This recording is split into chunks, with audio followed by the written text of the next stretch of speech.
last class we started talking about sex determination in fruit flies, okay, with these goals in mind. To be able to see how do fruit flies figure out whether or not to become males or females, how do worms do that process, and they compare that to how mammals perform sex determination.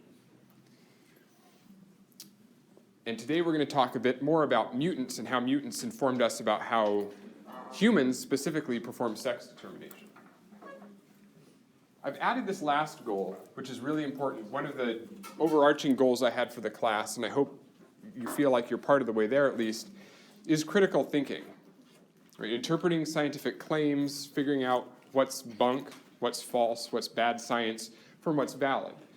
So today or tomorrow, Wednesday, we'll talk about if there's a statistical significance, does that really mean anything? So evaluating the validity of conclusions from scientific studies based on hypotheses that maybe don't have any scientific merit at all.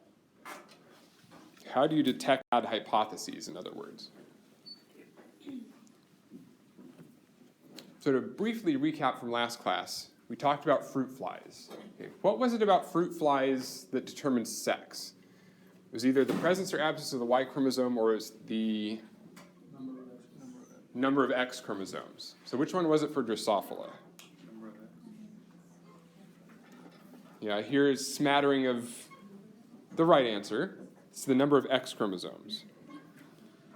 So for Drosophila, they don't really care about the Y chromosome to determine sex. The Y chromosome does other things. But for Drosophila, it's just the number of X's. 2 X's in your female, 1 X chromosome in your male. So if you're a male, that means you're fertilized by a sperm that didn't carry a Y chromosome or an X chromosome.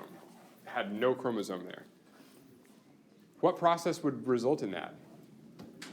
Why would a Drosophila that's diploid wind up getting a spermatocyte that is missing a chromosome? What process that we talked about in class causes that?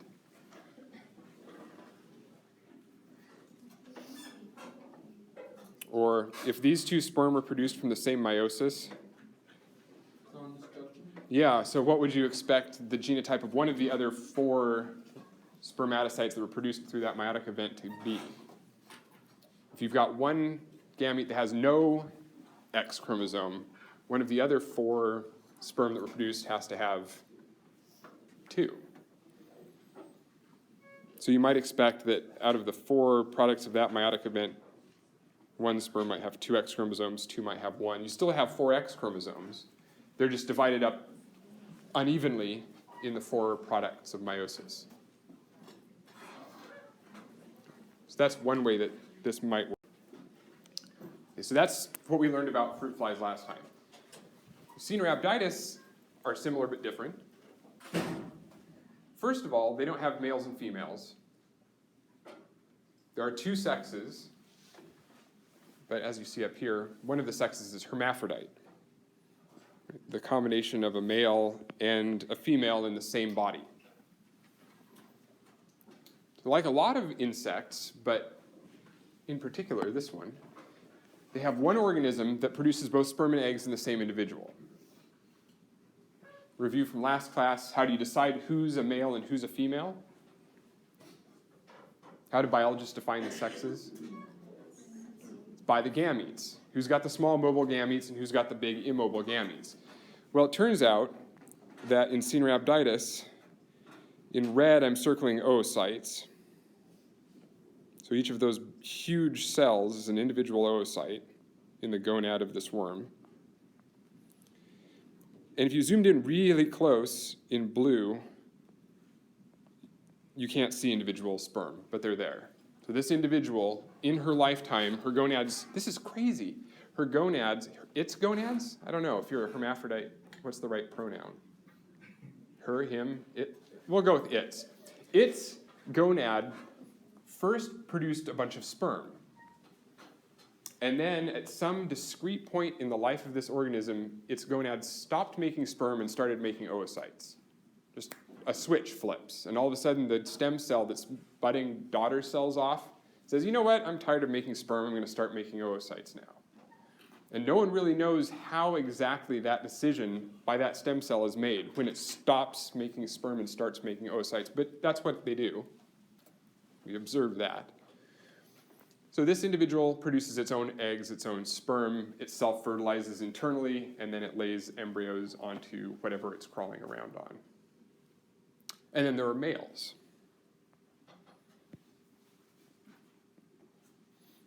So I should say this is not all worms. This is specifically, I'm talking about Caenorhabditis, the genus. So this is C. briggsii, the worm I work on. So there are males and there are hermaphrodites. We're going to figure out how sex determination works in this species. Do you have any questions to this point, especially about hermaphroditism? One of the best reasons to study biology. Yet another crazy thing about sex. Did you know there's only one vertebrate that's a hermaphrodite? That all members of the species. I mean, there are hermaphroditic humans, they're rare. There's only one species of vertebrate that's actually an internally self-fertilizing hermaphrodite. It's really rare in vertebrates. In insects, pretty common. So a lot of biologists are interested in figuring out how is it that hermaphroditism evolves? What's the genetic basis? Dr. Ross? Sir? When we say that it's like a hermaphrodite, does that mean that their mechanism is through asexual reproduction, or do they still have to mate with each other and they just change sexes? So, hermaphrodites. How does reproduction work? Do they change sexes? This worm that I showed you in the previous slide, it produces both gametes in the same body and does internally self-fertilize. Okay, so why would this be useful? Yeah, if there's no other worms around, you don't have to find a mate. So if you happen to be this tiny little microscopic worm and you get carried by a beetle somewhere where there are no other members of your species, how are you going to be evolutionarily successful? How are you going to have offspring? It doesn't matter. You make your own. You don't have to find a mate. So presumably that's a benefit of hermaphroditism. If you can produce your own offspring without having to find a mate, without having to have sex, then presumably that's a good thing. So these worms, yeah, they internally self-fertilize, but there are also males, so they can also cross. So if a male and a hermaphrodite get together, they can mate. So the male can transfer sperm to a hermaphrodite and fertilize its eggs. What's a bad thing about being a hermaphrodite? Besides you don't have sex. Pardon? Likely to weigh more to carry those parts. Way more. So maybe an energetic cost. So maybe you're bigger, life's more complex. You have to be able to produce both types of gametes. What else? Can't evolutionize. Pardon? Can't evolutionize. So something is, what would be difficult about evolution if you're a hermaphrodite? So if there's like bacteria or virus that affects it, it can't like evolve to compete. So it's harder to evolve if you are clonal. If you only have your own offspring, this is like inbreeding. This is inbreeding. If you're an individual and you produce your own offspring by your eggs fertilizing your sperm, that's inbreeding. That's the most extreme form of inbreeding that exists. It's cloning. It's like how bacteria reproduce. They divide and divide and divide. So presumably there's a benefit to hermaphroditism, but there's also a cost. At least one cost. If not an energetic one, certainly you're inbreeding. That makes it hard to evolve to avoid any sort of challenges nature throws at you. Isn't your reproduction rate like significantly higher than sexual reproduction because you can go through it faster? Right, so that's another thing that we have to take into consideration is if you're a hermaphrodite, how many offspring do you have, and does that give you an advantage over worms that are sexually reproducing? Depends. Feel badly for the Caenorhabditis worms. The hermaphrodites, they have a really, really strange sex ratio. Who do you think is the more common sex? Hermaphrodites or males? Who thinks hermaphrodites are more common? Let's see a show of hands. Hermaphrodites more common? About half of you. What about males? Who thinks males are more common? It turns out, so less of you, turns out males are very rare in these hermaphroditic species, 1 in 1,000 individuals. Because those hermaphrodites, by self-fertilizing, basically overtake the population with their offspring. Who needs males? It's funny and it's true at the same time. Yeah. So in those species, males are really, really rare because they're not super useful. Okay. So let's see how Drosophila and Caenorhabditis sex determination looks similar, but they're not the same. So like Drosophila, Caenorhabditis also use an X-chromosome counting mechanism to figure out what sex they're going to be. So the number of X chromosomes, there is actually no Y chromosome in Caenorhabditis, in worms. So it's the number of X chromosomes that count.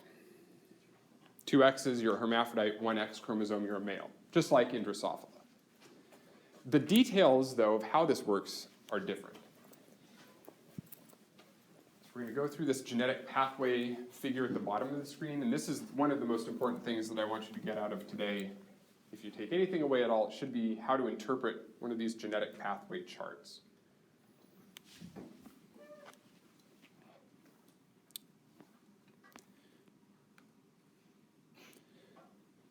So what this means is, these are just a list of genes that are involved in figuring out sex determination. So we start with the balance of X chromosomes to autosomes. So on the top here, we're going to see when the ratio of X chromosomes to autosomes is 1, that is, you have 2 X chromosomes. What do these blunt-headed arrows mean?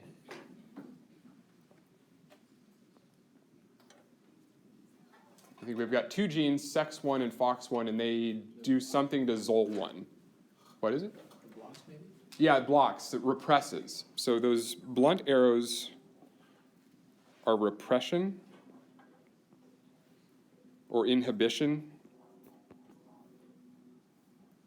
What do you think the actual arrows mean? It's the opposite. So this question mark, a gene or genes we don't know, activates Zol1.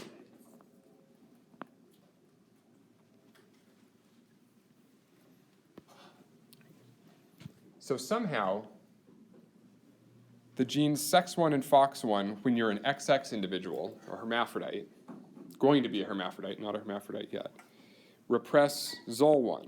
What's Zol1's job in the cell? What's it going to do? Eventually block the Tra1 gene. It's going to block. Zol1 represses the SDC genes. Those normally act to repress HER1. HER1 normally acts to repress Tra2. Tra2 represses the Fem genes. Ultimately, something represses Tra1. Tra1's where all the action's at. Tra is called transformer because it transforms individuals' sexes. That's why it's called Tra. It's short for transformer. Fem, guess what Fem is for? Feminizing. So the Fem genes make hermaphrodites not make sperm. So Fem genes control feminization. Tra1 controls masculinization, essentially. So if Tra1 is active, if you make Tra1 protein, what sex are you going to be, according to this chart?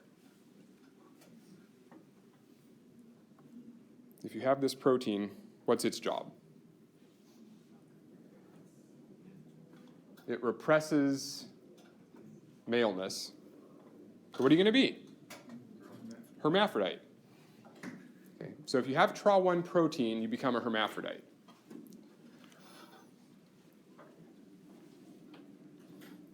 So here's the basic approach to reading these pathway charts. If you've got sex1 and fox1, do you have Zol1 protein or not? No. Okay, so if you have these, so if that's plus, if you have those proteins, you don't have that Zol1. If you don't have ZOL1, then do you have the SDC proteins? So ZOL1, when it's present, prevents production of the SDC proteins. So if ZOL1's not present, as it is here, then you do have the SDC genes, which means you don't have HER1, which normally acts to repress TRA2. So in the absence of HER1, you have TRA2, no FEMs, which means the TRA1 protein gets produced and makes you hermaphrodite.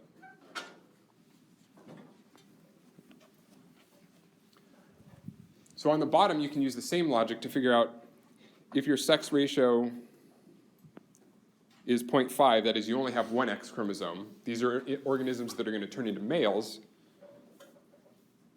It's the opposite pattern. You have ZOL1, you don't have the SDCs. You have HER1, not TRA2, the FEMs, not TRA1, so you become a male. We're going to go into a little bit of detail on the next slide about those last three sets of genes, the TRA genes and the FEM genes, because I want you to see at the molecular level how this series of repression events actually works.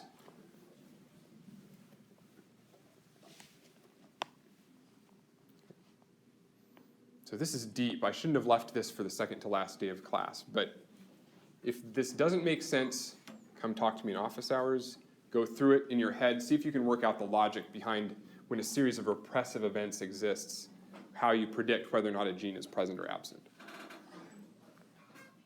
In the research lab, we always say, like, we can heat treat it to get more males. Like, is it related to this pathway? How we get the males? Right, so I said that in nature, C. elegans and C. briggsii have really rare males, 1 in 1,000 individuals or so. In the lab, we need males because we're geneticists and we set up crosses, so we need to have lots of males. And we usually just throw some worms in a hot incubator for a while, and then they make more males. We do it because it works.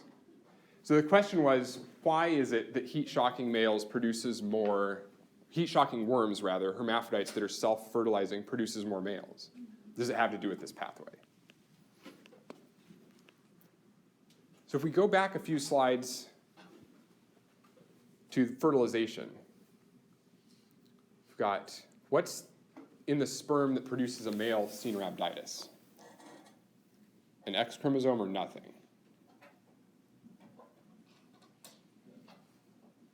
So males are XO.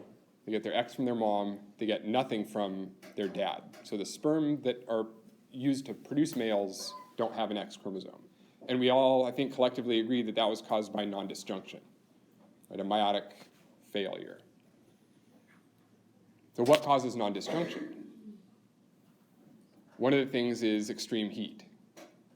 So you put organisms in really hot places, and when they're going through meiosis, sometimes the cellular machinery, just randomly, because it's heat and the cell is stressed, doesn't perform disjunction of the sister chromatids properly, and you get these weird gametes that occasionally make males. So you're saying under harsh environments, these organisms produce more males in order to produce sexually in order to potentially have an Ooh, now that's an interesting potential benefit of heat shock. So is it actually adaptive? Is it beneficial to the worms to do this? Maybe their meiotic machinery is a little bit sensitive to heat, so that if they find themselves in a difficult environment, heat, they make more males, which allows more sexual reproduction that maybe allows those populations to adapt better to the change. Could be. Yeah. Could it also the same things that affect proteins and their folding, like the changing in the pH as well, affect? Absolutely. So presumably, now we're drilling down to different levels. So on the surface, we say, okay, heat shock empirically has been proven to cause non-disjunction. And then we're getting at a more specific question now, which is, okay, what exactly in the cell at the molecular level is happening when things are heating up? So almost certainly it has to do with a protein misfolding or unfolding or not working properly that causes the non-disjunction, that causes sperm that don't have X chromosomes. And also like proteins, you have like a certain temperature to work effectively, so I'm guessing that's why when you heat shock, you don't have the protein working. Right. It depends on what the protein does. If it's an enzyme, for example, which I think is what you're thinking of, versus a structural protein, which might still have an issue if it's too hot, but it's not because the protein doesn't work, it just has a slightly different shape or something like that. Excellent questions.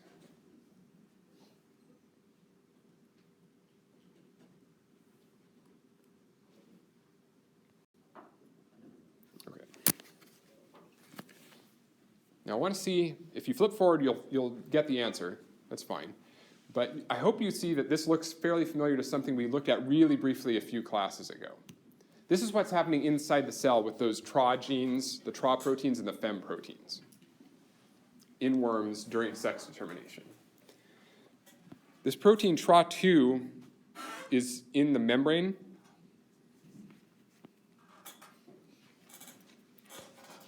Right? So we've got the cell membrane. TRA2, the protein, is anchored in the cell membrane, and it holds on to, normally, one of these FEM proteins. That's repressive. So TRA2 is binding to this FEM protein, and that prevents the FEM protein from having its normal function in the cell, whatever that is. And we have this protein TRA1 that's a transcription factor. And so it does its normal job of going into the nucleus and causing transcription of genes. Okay, that's the XX organism. So this is a hermaphrodite. So what sort of genes is TRA1 causing the transcription of? Male-like genes or hermaphrodite-like genes? Better be hermaphrodite-like genes because this is a hermaphrodite. So transcription of hermaphrodite genes. If you're going to be a male, you don't want that transcription to happen. You're just trying to make sperm. You don't need the eggs too. So the effect of being a hermaphrodite, or being a male rather, is that you don't want to have TRA1 transcription factor protein in your nucleus. You want to keep it out of the nucleus. So that's where the HER1 protein comes into play. HER1 is a small protein, hopefully now this starts really sounding familiar, that binds to TRA2 on the membrane of the cell. And when that happens, TRA2 releases the FEM protein. And the FEM protein's normal job, when it's not bound by TRA2, is to bind to and destroy TRA1. So you don't have this transcription factor that would normally go into the nucleus and make you a hermaphrodite. When HER1 is present, TRA1, the transcription factor, never gets a chance to go into the nucleus and make hermaphrodite-like proteins.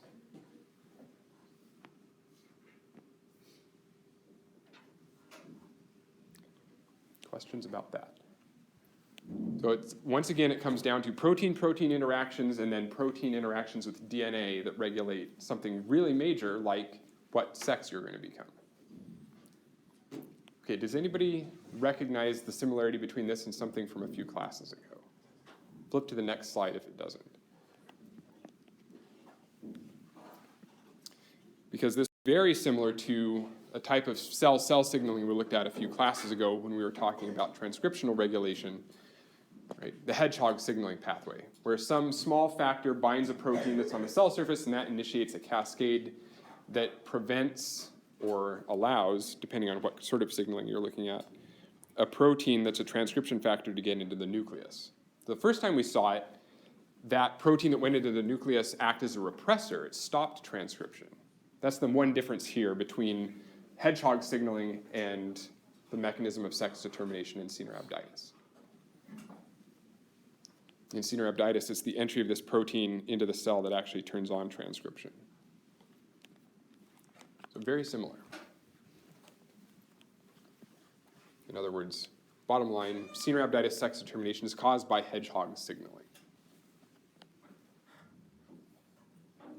Proteins repressing proteins, repressing proteins, repressing proteins, and that's how we build up that big pathway that we analyzed.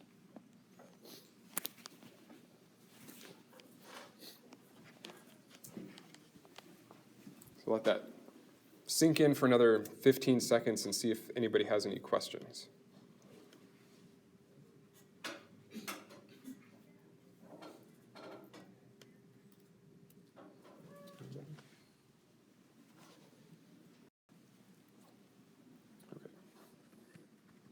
So in both of these species, in fruit flies and in worms, number of X chromosomes is what causes sex determination.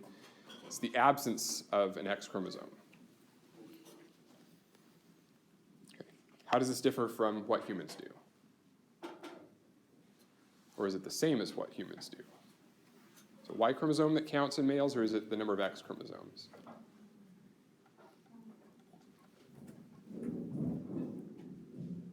You know I'm going to tell you anyway. I just want to know if you know. Bless you.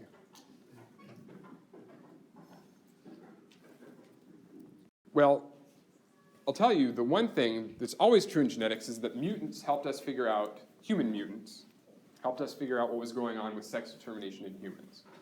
And the reason it was worked out first in humans is because humans are the ones that see doctors and tend to complain about things that they think might be wrong with them.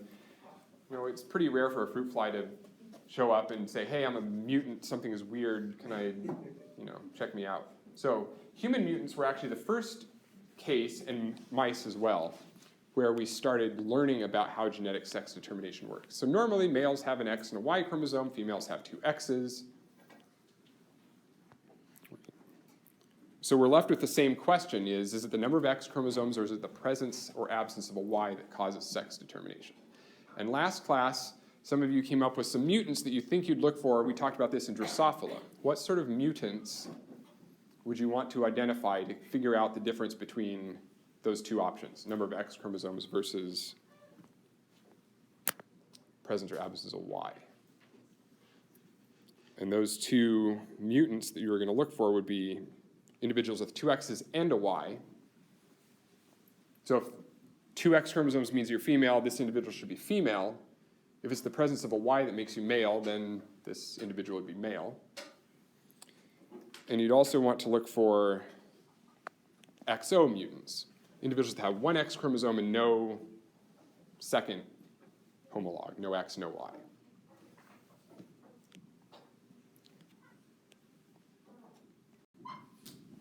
And in humans, the XO mutants are individuals that have Turner syndrome. It's pretty rare, about 1 in 2,500 live births. Female phenotype, there's no Y chromosome, they look female. So does this suggest it's number of X chromosomes or the Y chromosome that counts? You've got one X chromosome like normal XY males, but a female phenotype. What causes sex determination?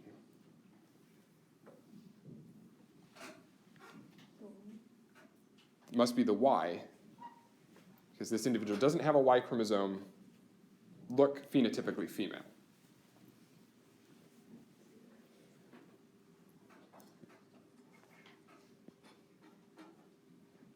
So one X, but they're female. So that suggests it's the Y chromosome that's involved in making males. The weird thing, and this is something I never knew about until graduate school or so, I was talking to a human cytogeneticist, somebody who looks at chromosome spreads of individuals who present with disorders of sexual development, like Turner syndrome. She said, this cytogeneticist told me, you can diagnose somebody with Turner syndrome on the telephone. You don't even have to see them. You do something like ask them some geometry-related questions. Turns out a lot of individuals with Turner syndrome do really horribly. So you just ask, hey, what was your score in geometry in high school? What was your grade? Not that that's the only way you diagnose Turner syndrome and that everybody that failed geometry has Turner syndrome, but there's this correlation. People with Turner syndrome have a really poor, have a really poor ability to do spatial orientation, like rotating images in their mind. This cytogeneticist I was talking to from the University of Washington said the very worst thing you could do to somebody with Turner syndrome is to give them directions. Like, oh, you're going to come see me at my office? Okay, so drive down the road, take the second right, turn left at the stop sign, that sort of thing. Right? Really bad spatial processing capabilities, most people that have Turner syndrome. So it's not just a sexual phenotype, but there are also some mental changes that occur in people that are lacking a homologous sex chromosome, an X or a Y. So XO, Turner syndrome. Look phenotypically female. There are other phenotypic changes, the broad chest, and forth. The XXYs in humans have Klinefelter syndrome. It's a little bit more common, not very common. And what's the phenotype of these individuals? Are they male or female? This says they look male. They have some feminization, but they have a penis, they have testicles, they produce, if they're fertile, those small mobile sperm. So is it the X or the Y? Is it the number of X chromosomes or the Y chromosome that determines sex? So let me remind you, if you're XX in humans, you're female. So what happens if you add a Y chromosome onto that? You're male. So that means it's the presence of the Y chromosome that causes maleness.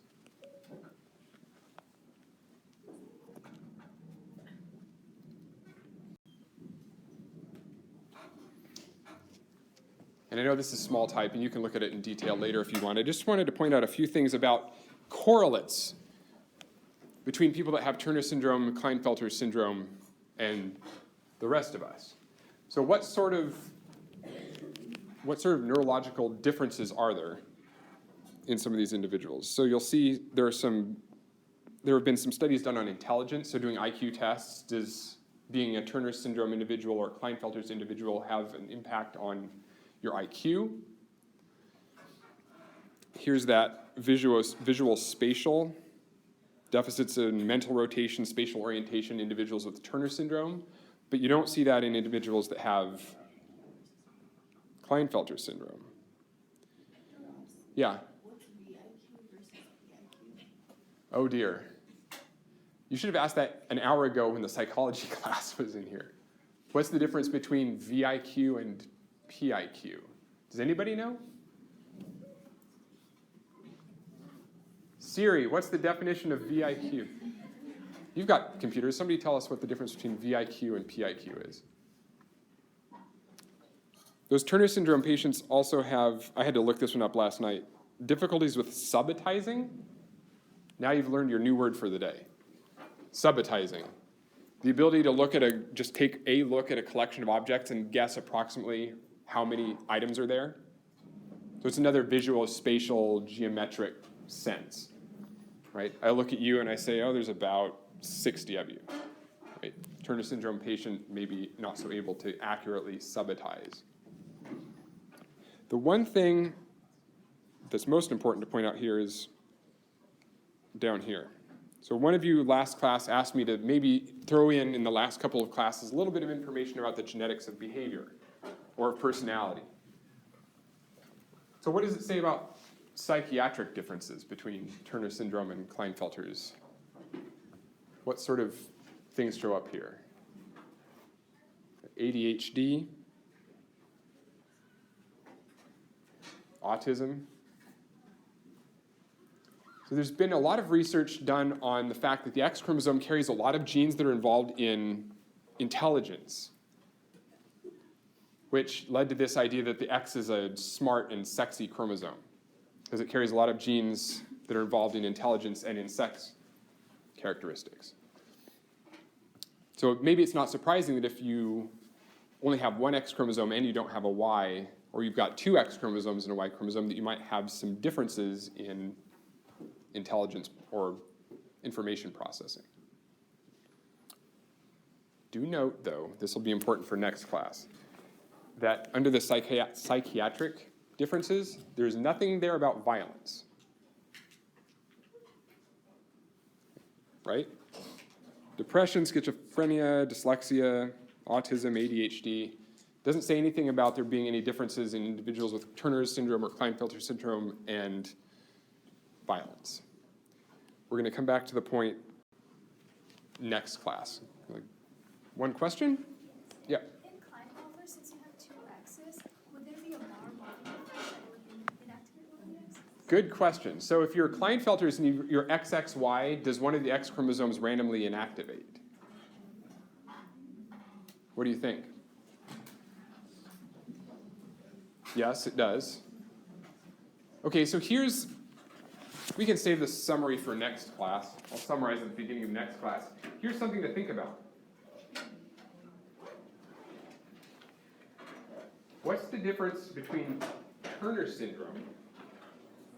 What's the sex chromosome karyotype of Turner syndrome? It's X, nothing, XO, just X. What's the functional difference between somebody who has Turner syndrome, one functional X chromosome in all their cells, and the half of you that are women?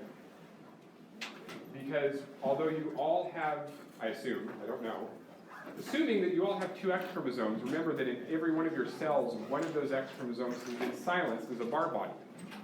So you women are functionally just using one of your X chromosomes. So what makes you different from somebody who started life with one X chromosome? I'll see you next time.